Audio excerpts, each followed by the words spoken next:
Riprendiamo per quello che possiamo. Io direi di tenere sempre presente il testo, siamo nella scheda numero 2, dalla linea 46 alla 53, in questa prima strofa irregolare, la cosa più importante la trovate nei primi 2 stichi. Dice il Signore: io sono colui che continuamente ti riscatta, e io sono colui che continuamente ti forma fin dal seno materno. Queste 2 espressioni sono quelle più importanti rispetto alle altre.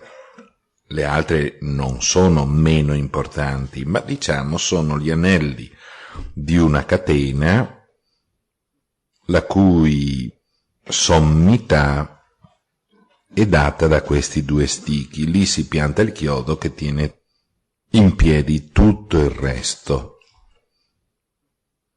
Vediamo se riesco. Alla linea 46, quello che voi vedete lì come un ricamino da sottoveste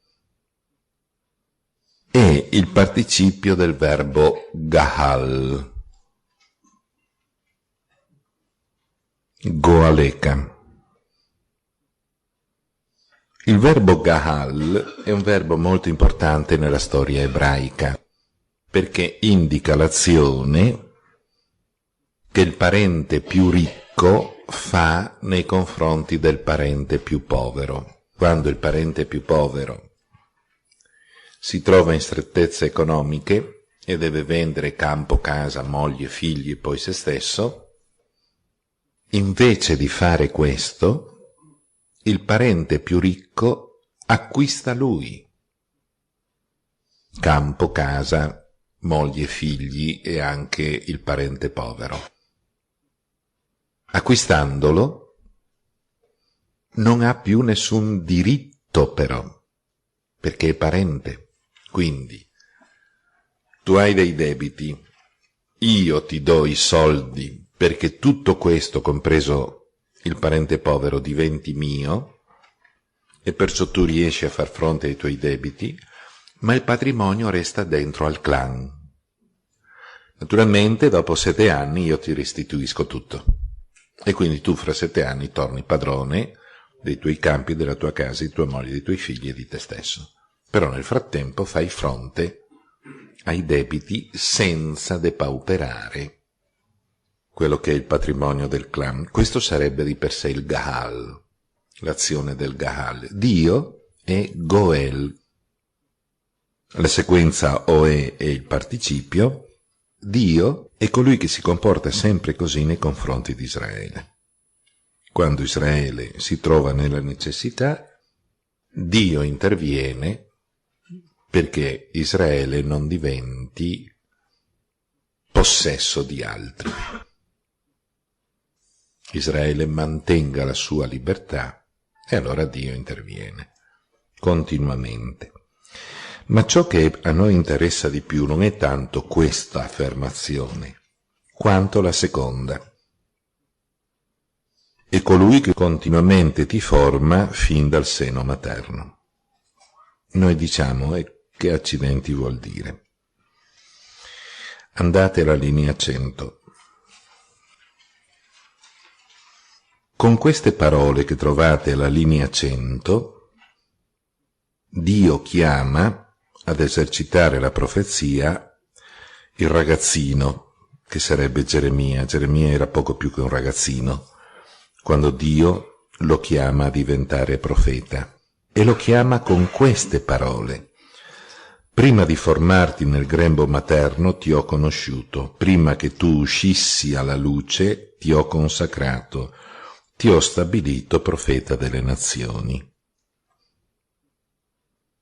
Quando io mi trovo con la linea 47, io mi trovo di fronte ad un'affermazione che Dio fa nei confronti di Israele, facendo di tutto il popolo di Israele un popolo profetico. Prima un signore, un carissimo amico, mi diceva: ma perché Israele è popolo eletto e viene bastonato continuamente?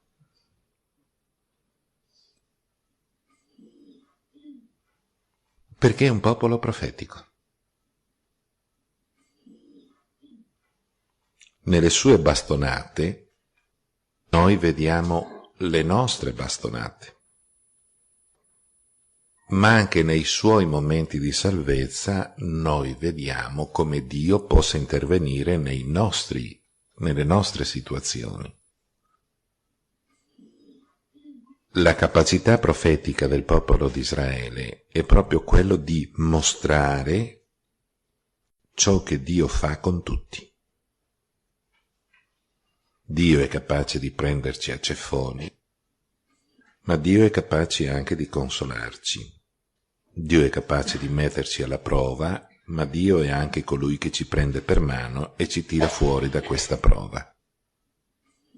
Ciò che è successo ad Israele si ripete, naturalmente in termini e modi diversi, ma non nella sostanza, nella vita di ciascuno. Per questo motivo leggere la scrittura non è un lavoro di tipo puramente culturale storico, ma chi lo fa a livello di fede legge nella storia della salvezza la propria storia e nei vari episodi vede il parallelo con i propri episodi. Non in tutto. La storia della salvezza va da Abramo, anzi dalla preistoria della salvezza, delle origini del mondo, fino alla Chiesa nascente. Da Abramo alla Chiesa nascente sono più di 2000 anni. Certamente tutto ciò che è successo in questi 2000 anni non può succedere a noi anche nell'arco di 100 anni. Ma alcune cose sì sono parallele. Maria, dice San Luca, proprio cercava questo parallelo. Dice: a me è successo così, io cerco il parallelo nel testo biblico, per capire. Perché una volta trovato il mio avvenimento in parallelo con un avvenimento biblico, io capisco l'avvenimento biblico e di conseguenza capisco il mio avvenimento. Maria custodiva tutte queste cose nel suo cuore, meditandole, comparandole. Dunque, la linea 47 dice così: e perciò ciò che sta per capitare ad Israele, cioè la liberazione, non è un fatto di elezione. Tu sei il popolo eletto, mi sei simpatico, io ti libero. No. Io ti libero perché tu come popolo sei profezia per tutti, in modo che tutti capiscano che ciò che capita in te capita in loro. Capite il gioco? Questo è un dato importante, perché il popolo è eletto non perché è il migliore. Lo dice il libro del Deuteronomio, al capitolo 7 lo dice. Non ti ho scelto, è Dio che parla, non ti ho scelto perché sei il più grande, sei un pidocchio. Non ti ho scelto perché sei il più intelligente, non ti ho scelto perché sei il più coraggioso. Ti ho scelto perché ti amo, punto. Israele è un capriccio di Dio, ma è un capriccio che costa. Perché lui, avendo la vocazione profetica, ecco perché è eletto, mostra a tutti quello che è il mistero dell'esistenza di chiunque. Bene. Sistemato questo, tutto il resto diventa relativo. Ha una sua importanza la linea 51, 52, 53, dove noi notiamo come Dio sconvolga le previsioni degli uomini. io svento i presagi degli indovini. La parola indovino nel mondo biblico è una parola dispregiativa, perché nel mondo biblico due sono le parole nobili. O uno è profeta, che può essere chiamato Nabi, oppure veggente, Roè, oppure deve essere Hakam, sapiente. O profeta o sapiente, tutto il resto è disprezzo. E quindi sventare i presagi degli indovini vuol dire manifestare come vuoti, senza consistenza, quello che gli uomini pensano essere una previsione saggia. Rendo folli i maghi. Mi dispiace per Otelma, ma pazienza. Costringo, qui la traduzione sapienti di per sé sarebbe giusta, ma è la parola ebraica che non si può rendere in maniera diversa. Voi sapete che nel mondo biblico ci sono due sapienze. Il sapiente sapiente viene chiamato Hakam. Il sapiente, fra virgolette, furbastro, viene chiamato Arum, sarebbe l'astuto. Dunque si sta parlando dei sapienti astuti, non dei sapienti sapienti. Ecco perché c'è questa traduzione. Quindi questo tipo di sapienti astuti, Dio li costringe a ritrattare quello che dicono. Ho sentito per internet una conferenza di Hawkins, quello scienziato inglese, il quale fa una disamina molto bella con questa voce metallica del computer, perché lui non riesce a parlare, sull'origine del mondo senza Dio. Dice non occorre che ci sia Dio. E dico, vediamo come spiega. Perché c'è un principio filosofico elementare. Dal nulla nasce nulla. Non occorre neanche dimostrarlo. È talmente evidente che dal niente nasce niente. E allora lui dice, tutto l'universo, che è in espansione, originariamente era una pallina. Peso specifico mostruoso, lo conosciamo già. Dove tempo e spazio non esistono.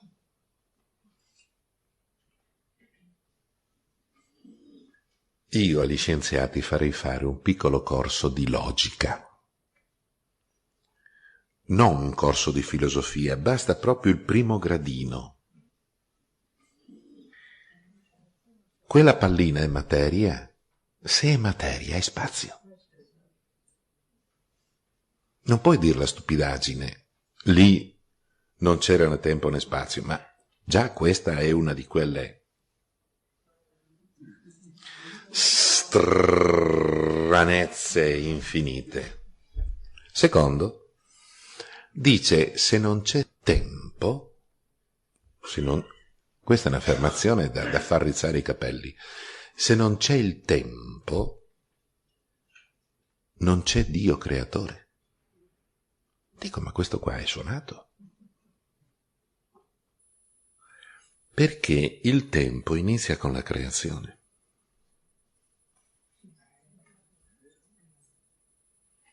Il tempo tu lo misuri dal movimento. E il movimento tu lo misuri se c'è energia o materia.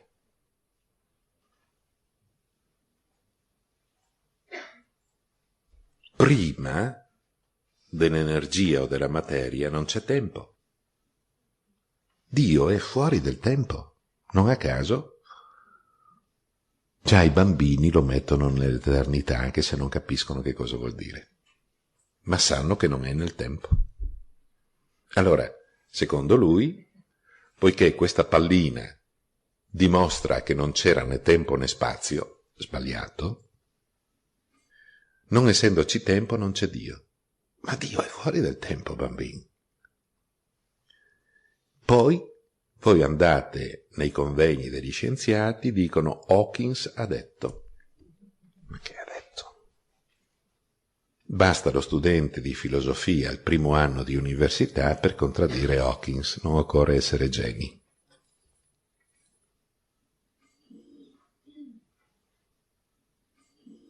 Costringo i sapienti a ritrattarsi e trasformo in stoltezza. Ognuno faccia il suo mestiere. Uno fa lo scienziato, fai lo scienziato, non fare il filosofo. Non hai la preparazione, ti mancano i parametri logici, non farlo.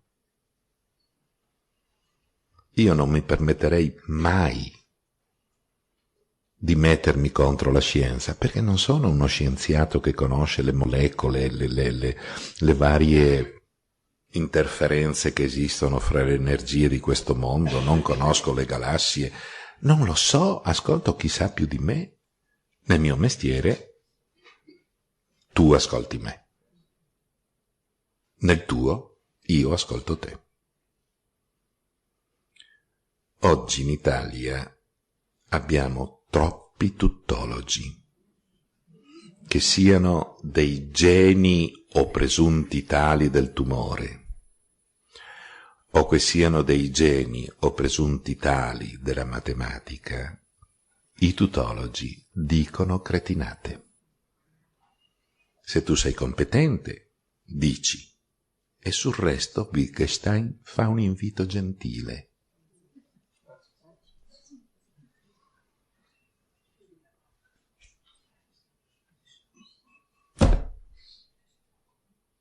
Quello che mi meraviglia è che si continuino a citare Tizio, Caio e Sempronio senza un minimo di senso critico.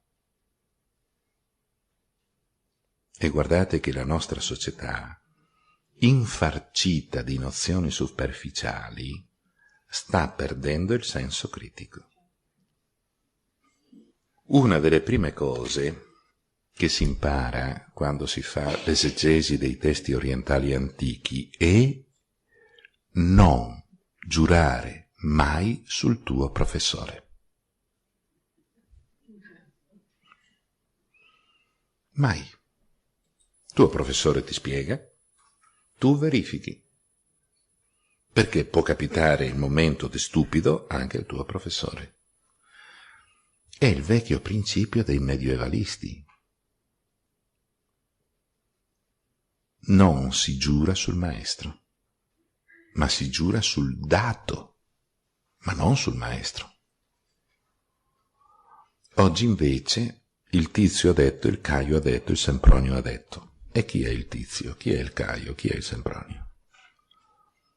È importante che ci sia il dato e che sia dimostrato. Lo ha detto Bibi Strunzit o lo ha detto un genio? Non è importante. È importante che ci sia il dato e la sua dimostrazione. Stop. Ci siamo? Basta. Quindi non giurate su di me, ma neanche su Hawkins. È importante il dato e la sua dimostrazione. Torniamo a noi. La seconda strofa, quella che va dalla linea 54 alla linea 64, è importante perché anche qui voi avete la stessa impostazione della prima strofa. La prima strofa aveva come impostazione un'affermazione principale, linea 46-47, e le altre affermazioni derivate. La stessa cosa la trovate in questa seconda strofa. Nella linea 54-55 c'è l'affermazione principale E poi, dalla 56 alla 64, le affermazioni derivate. E notate che a livello letterario siete aiutati, perché alla linea 56 guardate il disegnino ebraico. Io sono il dicente, non io dico. Io dico è la traduzione italiana, perché noi non abbiamo altra possibilità, ma l'ebraico dice a Omer. A sarebbe l'articolo, Omer sarebbe il participio di amar. Amar significa dire, Omer dicente. E quindi, una volta annunciato il principio, che Dio conferma le parole del profeta e Dio realizza ciò che i profeti annunciano. Punto, questo sta dicendo. Questo principio che Isaia parla, mostra così, è un principio già annunciato dal Deuteronomio. Tenete presente che il Deuteronomio era stato scritto circa 60 anni prima del Deutero Isaia. Deuteronomio è stato trovato nel 622, era stato scritto da Ezechia nel 711, poi archiviato, viene ripescato nel 622, la profetessa Hulda dice sì, è parola di Dio, il re Giosia la mette in pratica, fa la grande riforma deuteronomistica, da lì nasce il Deuteronomio. Durante l'esilio, mentre a Babilonia il nostro amico sta facendo il suo mestiere di profeta, in Palestina i sacerdoti, i leviti che erano rimasti, compongono la storia deuteronomistica. Nel Deuteronomio, quindi prima dell'esilio, si diceva così, siamo alla linea 108. Io susciterò loro un profeta in mezzo ai loro fratelli, e gli porrò in bocca le mie parole, ed egli dirà loro quanto io gli comanderò. Quindi il profeta non inventa niente. Lui dà la forma letteraria al concetto di Yahweh, ma le idee sono di Yahweh, non sono sue. Se qualcuno non ascolterà le parole che egli dirà in mio nome, io gliene domanderò conto. Ma il profeta, che avrà la presunzione di dire in mio nome una cosa che io non gli ho comandato di dire, o che parlerà in nome degli altri dei, quel profeta sarà ucciso. Andavano mica tanto per il sottile. Quelli uccidevano a tamburo battente. Un figlio che picchiava il genitore, lo ammazzavano. Senza tante storie. Forse potresti dire nel tuo cuore, come riconosceremo la parola che il Signore non ha detto? Quando il profeta parlerà in nome del Signore e la cosa non accadrà e non si realizzerà, quella parola non l'ha detta il Signore. Il profeta l'ha detta per presunzione. Non devi aver paura di lui. Chiaro? Quante volte i nostri amici testimoni di Geova hanno predetto la fine del mondo? Si è realizzata? No, non aver paura di loro. È scritto. Sì o sì? Bene.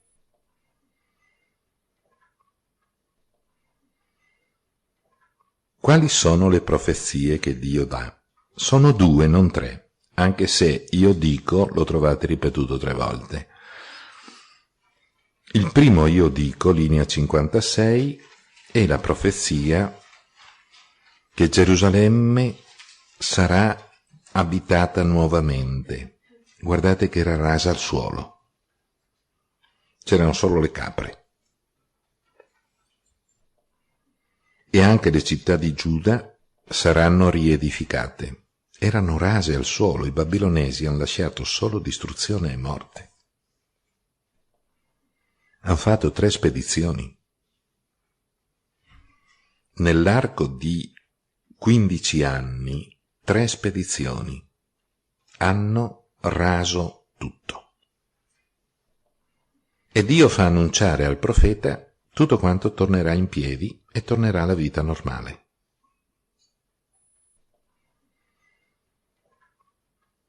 La seconda profezia è semplicemente una dimostrazione di muscoli. Cioè Dio dice, guardate, che compiere l'opera di riedificare Gerusalemme e le altre città è una quisquiglia. È molto più ponderoso creare l'universo o ridurre l'universo al niente. Questo sta dicendo alla linea 59-60. Io dico all'abisso prosciugati e faccio inaridire i tuoi fiumi. La seconda profezia invece riguarda la prima. Qui voi avete una specie di scala dove dal più importante si passa al meno importante. Se notate, Ciro è meno importante. Perché? Perché ciò che è importante è che Gerusalemme sarà abitata, le città di Giuda saranno riedificate. Chi lo farà? Ciro.